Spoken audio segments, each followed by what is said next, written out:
ఒక క్వశ్చన్ ఏంటి అంటే సార్, ఇది మేబీ మన సబ్జెక్ట్ కాకపోవచ్చు, కానీ దానికి రిలేటెడ్గా ఉండొచ్చు.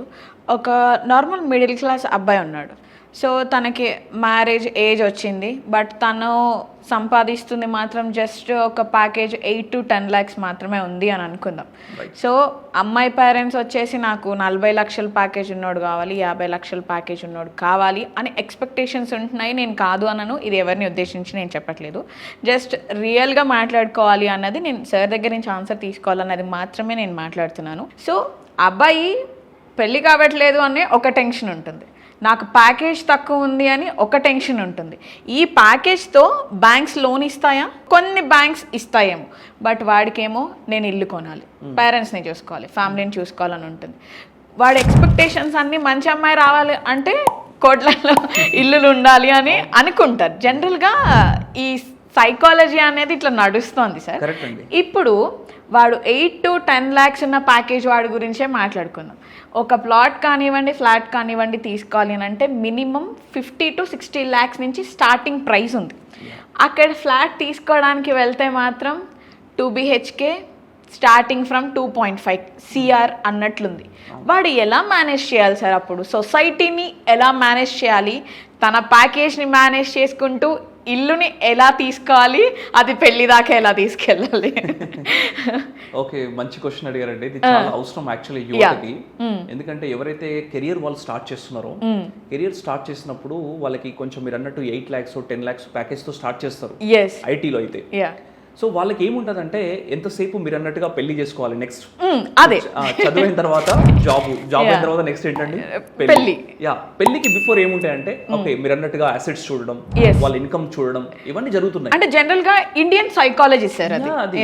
ఎందుకంటే ప్రతి ఒక్కరి ఆలోచన అలానే ఉంటది మనం ఇండియాలో. ఎందుకంటే సామాన్యుడి కళ ఏముంటదండి, ఒక ఇల్లు కావాలి. సో అతనికి కూడా you know before to the marriage అదే ఉంటుంది, అరే నాకు కూడా ఒక ఇల్లు ఉండాలి, ఎందుకంటే బికాస్ నాకు ఇల్లాలు వస్తున్నారు. ఇప్పుడు వాడు జాబ్ జాయిన్ అయ్యేది దేనికి? అందరిని చూసుకోవాలి, పెళ్లి చేసుకో అంటే ఫైనల్లీ ఆ వేలోనే నడుస్తోంది. కానీ కన్ఫ్యూజన్ గా ఉంటుంది, స్ట్రెస్ అవుతున్నారు వాళ్ళు. మీరు దానికి ఇచ్చే సజెషన్స్ ఏంటి సార్? సో దీనికి ఏంటంటే వాళ్ళు ఒక 10 lakhs ప్యాకేజ్ లో ఉన్నారనుకోండి, మీరు ఒకవేళ కనుక ఫ్లాట్ తీసుకోవాలనుకుంటున్నారు, లోన్ పెట్టి తీసుకోవచ్చు. ఇది ఒక మంచి option.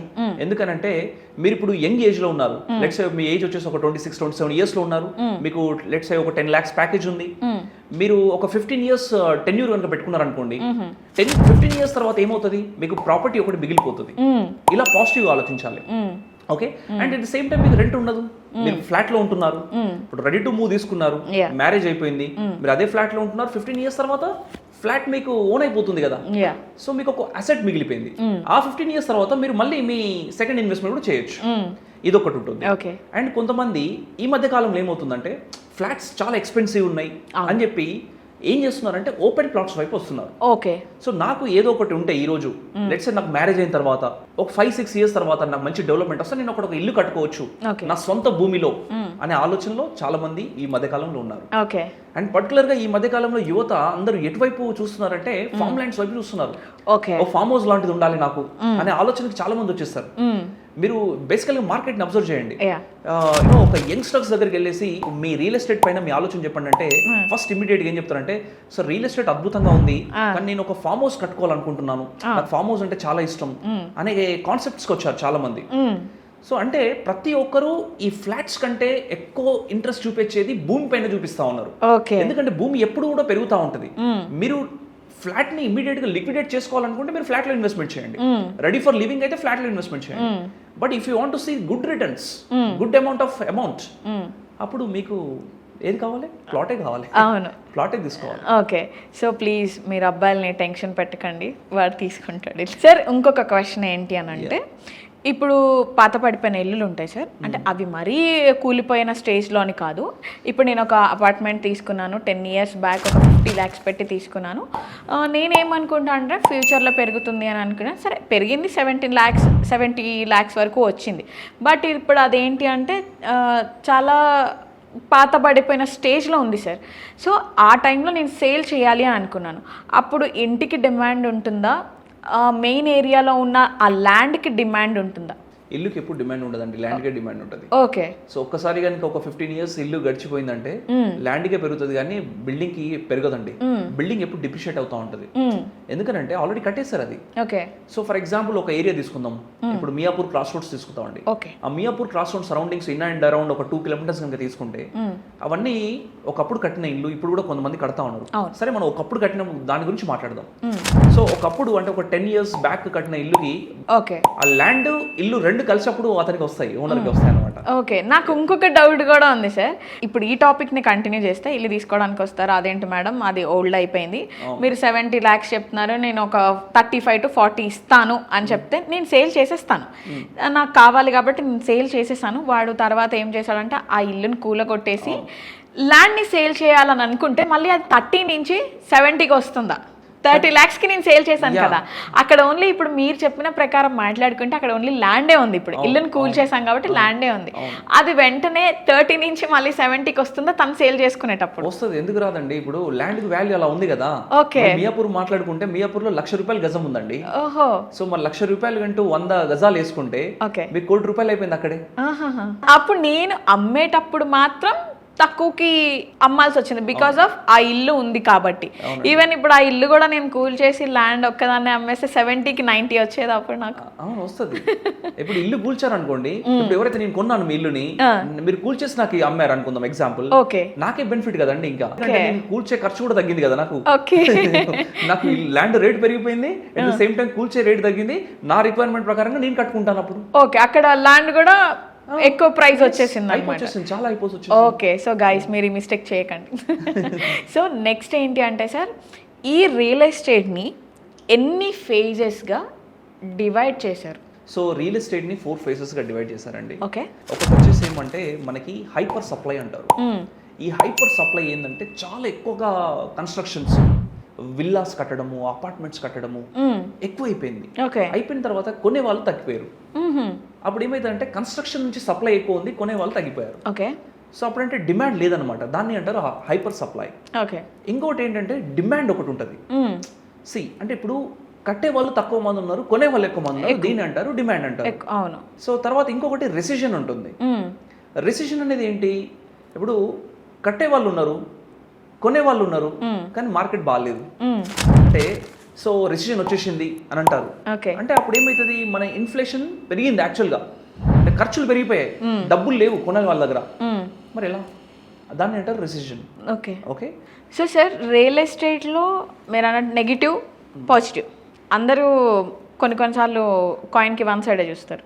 So real estate market cycle అనేది ఎన్ని ఫేజెస్గా డివైడ్ చేశారు సార్? ఎస్ అండి, రియల్ ఎస్టేట్ మార్కెట్ అనేది 4 phases డివైడ్ చేయడం జరిగింది. ఓకే. ఫస్ట్ వచ్చేసి మనకి హైపర్ సప్లై, అంటే కట్టే వాళ్ళు ఎక్కువ మంది ఉన్నారు. అంటే అపార్ట్మెంట్స్ అనుకోండి, స్కై స్కేపర్స్ అనుకోండి, విల్లాస్ అనుకోండి, కట్టే వాళ్ళు చాలా మంది ఉన్నారు, కానీ ఏమైంది, కొనే వాళ్ళు తగ్గిపోయారు.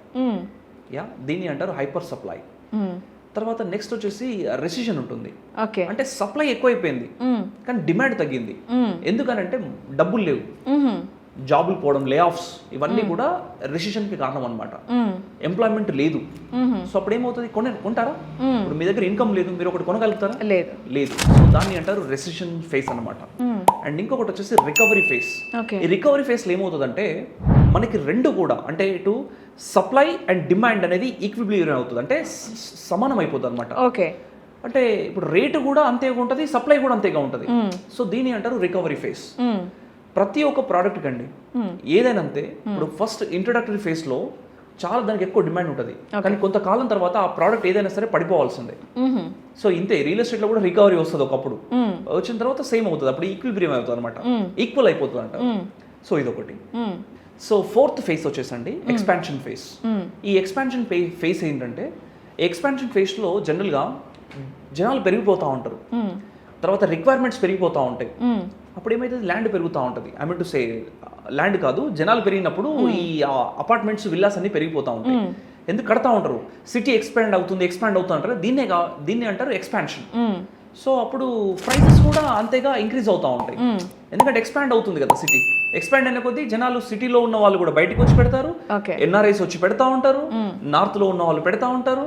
అండ్ ఇప్పుడు ప్రజెంట్ ఒక ఆల్రెడీ ఇల్లు ఉంది, నాకు ఇంకొక సెకండ్ ఇన్వెస్ట్మెంట్ కావాలి, నాకు అది డబ్బులు ఇస్తుంది అనుకుంటే వాళ్ళు కూడా పెడతారు. ఓకే సో దీన్ని అంటారు ఎక్స్పాన్షన్ ఫేస్. ఓకే సో ఇలా 4 phases గా డివైడ్ చేయడం జరిగింది. అంటే చాలా మందికి మేబీ ఇది అని తెలియకపోవచ్చు, కొంతమందికి తెలిసే ఉంటుంది. సో ఇప్పుడు మనం అన్ని కోట్లు పెట్టి తీసుకోవాలి అంటారా సార్ ఒక ఫ్లాట్ని, కమ్యూనిటీలో కానివ్వండి ఇంకెక్కడైనా సరే? ఎందుకంటే వాడు ఆల్రెడీ కోట్లలో లోన్ తీసుకుంటున్నాడు అని అంటే ఒక 20 years బ్లాక్ అయిపోతుంది అక్కడ, వేరే చేయడానికి కూడా ఆప్షన్స్ ఉండట్లేదు. ఆ టైంలో మనం ఎలా వాటన్నిటిని ప్లాన్ చేసుకోవాలంటారు సార్? ఇది ఇప్పుడు ఎక్స్పెన్సివ్ స్కై స్కేపర్స్ కావచ్చు, లేదంటే ఫ్లాట్స్ కావచ్చు, ఇది తీసుకోవాలనుకున్నప్పుడు వాళ్ళ రిక్వైర్మెంట్ చూసుకోవాలండి. రిక్వైర్మెంట్లో మొదటిగా చూసుకోవాల్సింది వాళ్ళకి ఎలాంటి స్పేస్ కావాలి, ఎలాంటి ఏరియా కావాలి. సో నేను ఇక్కడ తీసుకుంటే నేను దీనికి అఫోర్డబుల్ లేనా అనేది చూసుకోవాలి. ఓకే అఫోర్డబిలిటీ లేదు, అఫోర్డబిలిటీకి మించి ఎప్పుడైతే ఆయన వెళ్తున్నాడో అది రిస్క్ లో పడుతున్న సిచ్యువేషన్ అనమాట అది. ఓకే ఎవరు? ఇన్వెస్టర్. ఎందుకంటే ఆయన ఇన్కమ్ కంటే ఎక్కువగా వెళ్ళి కొనేసాడు. ఒక లోన్ కాదు, దానిపైన ట్రిపుల్ లోన్ పెట్టేశాడు. ఒక్కొక్కరు చూడండి, ఇప్పుడు ఒక ప్రాపర్టీ తీసుకోవాలంటే ఒక లోన్ కాదు, డబుల్ లోన్, ట్రిపుల్ లోన్ కూడా తీసుకుంటారు. అవును అవును. సో ఇలా తీసుకుంటే అప్పుడు మీ ఇన్కమ్ కనుక మ్యాచ్ అవ్వకపోతే రేపటి రోజులలో మీరు సంపాదిస్తున్న డబ్బు ఏదన్నా ఒక బ్రేక్ వచ్చింది అనుకుందాం, ఓకే అప్పుడు మీరు ఎలా దాన్ని సర్వైవల్ చేయగలుగుతారు? ఓకే అంటే సో మీ రిక్వైర్మెంట్ చూసుకోండి. తర్వాత నెక్స్ట్ మీకు లగ్జరీ అవసరమా లేదా అనేది మీరు చూసుకోవాలి. ఈ మధ్య కాలంలో లగ్జరీ అనేది ఒకటి అలవాటు పడారండి. ఈ లగ్జరీ మీకు అవసరమా లేదా అనేది మీరు డిసైడ్ చేసుకోవాలి. ఎందుకంటే నేను చెప్పలేను అది, ఎందుకంటే మీ లగ్జరీని ఆపే అంత నేను కాదు, అది మీ ఇష్టం, పర్సనల్ చాయిస్ అది, రైట్? సో ఆ పర్సనల్ చాయిస్ లో మీకు లగ్జరీ కావాలా వద్దా డిసైడ్ చేసుకోండి. అలా మనం చెప్పినా గానీ నువ్వేమన్నా కడుతున్నావా, నువ్వేమన్నా ఇస్తున్నావా అని మాట్లాడతారు, ఇలా మాట్లాడుతూ ఉంటారు. ఈ కమెంట్స్ కూడా అలానే వస్తాయి బేసికల్. అవును. ఓకే, సో నేనేమంటున్నా, సామాన్యుడికి ఒక ఇల్లు కావాలండి. మన ఇండియాలో ఎవరి మైండ్ సెట్ అనేది ఏముంటదంటే, ఇండియన్ మైండ్ సెట్ ఒక చిన్న ఇల్లు నాకు ఉండాలి, ఉండడానికైతే నాకు ఒక ఇల్లు ఉండాలి, సొంత ఇల్లు ఉండాలి అనేది ఒక basic psychology of Indian human being అండి. ఇంత కష్టపడినా కానీ రెండిటి కోసమే కదా సార్, ఒకటి ఫుడ్, ఇంకొకటి ఉండడానికి మంచి ఇల్లు. అంతే. మామూలుగా అంటారు కదా, ఏనో ఉండడానికి ఇల్లు ఉండాలి, తినడానికి తిండి ఉండాలి, అంతే. ఇవి రెండు ఉంటే చాలు. సో అందుకే సామాన్యుడి కళ అలా అయిపోయింది. ఓకే. సో నేను ఏమంటున్నా, కలనాగా మీరు నెరవేర్చుకోండి, కానీ ఎక్కువగా మీరు పెద్దగా వెళ్ళి మీ లైఫ్ ని ఒక రిస్క్ లో పెట్టుకోకండి. సో ఇలా, సో లగ్జరీ అనేది ఇంపార్టెంట్, కానీ మరి ఎక్కువ లగ్జరీ అవసరం లేదు. ఓకే. ఈ రోజు మీ పిల్లలకి అంత లగ్జరీ అలవాటు చేశారనుకోండి, రేపటి రోజుల్లో మీ పిల్లలు ఇంకెంత లగ్జరీ కోరుకుంటారు? అవును. సో ఈ రోజు మనం ఒక 50% లగ్జరీ కోరుకుంటే వాళ్ళు 100% కోరుకుంటారు. 100% నుంచి 150% కూడా అవుతుంది. మరి ఆ 150% మీట్ అయ్యే ఇన్కమ్ మీ దగ్గర ఉందా అనేది ఒకసారి క్వశ్చన్ చేసుకోండి. ఓకే. మీకు మీరే క్వశ్చన్ చేసుకోండి. Okay. So then you will understand so where you need to purchase and how you need to purchase. Suppose I need to invest in skyscrapers లేదా లగ్జరియా అనేది మీకే అర్థమవుతుంది. ఓకే. సో ఇప్పుడు ఏంటి అంటే సార్, మార్కెట్లో అతి వేగంగా పెరుగుతున్నాయి 2 వస్తువులు చెప్పాలంటే, గోల్డ్ అండ్ సిల్వర్. సార్ చాలా మంది ఏంటంటే ఇప్పుడు తీసేసుకొని ఇన్వెస్ట్మెంట్ లాగా పెట్టుకుందాము అని అనుకుంటారు. చాలా మందికి ల్యాండ్ తీసుకుందాము అన్న థాట్ ఆ క్షణాన రాకపోవచ్చు.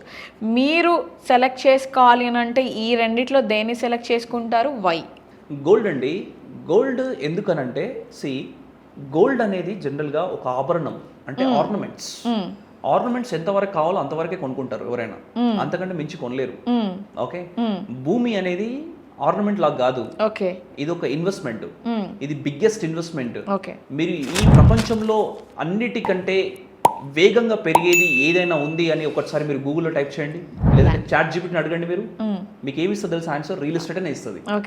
సో గోల్డ్ అనేది జస్ట్ మనకు పెట్టుకోవడానికి, అంటే ఆభరణాలు. అగైన్ మళ్ళీ మన ఇండియన్స్ గోల్డ్ ఎక్కువ వాడతారండి. బయట కంట్రీస్ లో ఎవరు ఇండియా అంత గోల్డ్ కి అంత డిమాండ్ ఉండదు. ఓన్లీ మన ఇండియాలోనే గోల్డ్ అంటే పిచ్చి ఉంటది. ఈ గోల్డ్ ఎంత వరకు పిచ్చి ఉంటది? కొంతవరకే ఉంటది అందరికి. అంటే ఆర్నమెంట్స్, ఒక అమ్మాయికి పెళ్లి చేయాలి, అమ్మాయికి ఎంతవరకు కావాలి ఆర్నమెంట్స్ అంతవరకే కొంటారు. సో తర్వాత ఇన్వెస్ట్మెంట్ చేస్తారు, మళ్ళీ తీసుకెళ్లి మళ్ళీ ఎక్కడ పెడతారు? మళ్ళీ బ్యాంకర్లో పెట్టాలి. ఎందుకంటే భయము, దొంగతనం చేస్తారని, లేదంటే నేను రోడ్ పైన వెళ్తున్నప్పుడు చైన్ స్నాచింగ్ చేస్తారని. ఇవన్నీ ఈ రోజులలో చూస్తున్నామండి మనము. ఇంకా రానున్న రోజుల్లో ఇంకెక్కువ అవుతుంది, ఎందుకంటే బంగారం రేటు పెరిగిన కొద్ది ఏమవుతుంది? దొంగతనాలు జరుగుతాయి, థీఫ్స్ ఎక్కువ అవుతారు, రాబరీ ఎక్కువ అవుతుంది. సరే, సో అందుకే సో కొనాలి బంగారం, కానీ ఎంతవరకు అవసరం అంతవరకు. కానీ భూమి మీద పెట్టుబడి అనేది అన్నిటికంటే మించిన పెట్టుబడి. సో ఎక్సలెంట్ రిటర్న్స్ వస్తాయి. ఓకే, మిమ్మల్ని నమ్ముకున్న వాళ్ళైనా, ఓకే, మీ కుటుంబం అయినా అందరూ కూడా చాలా సేఫ్ గా ఉంటారు. ఓకే, దొంగతనం చేసే ఛాన్స్ లేదు ఇక్కడ.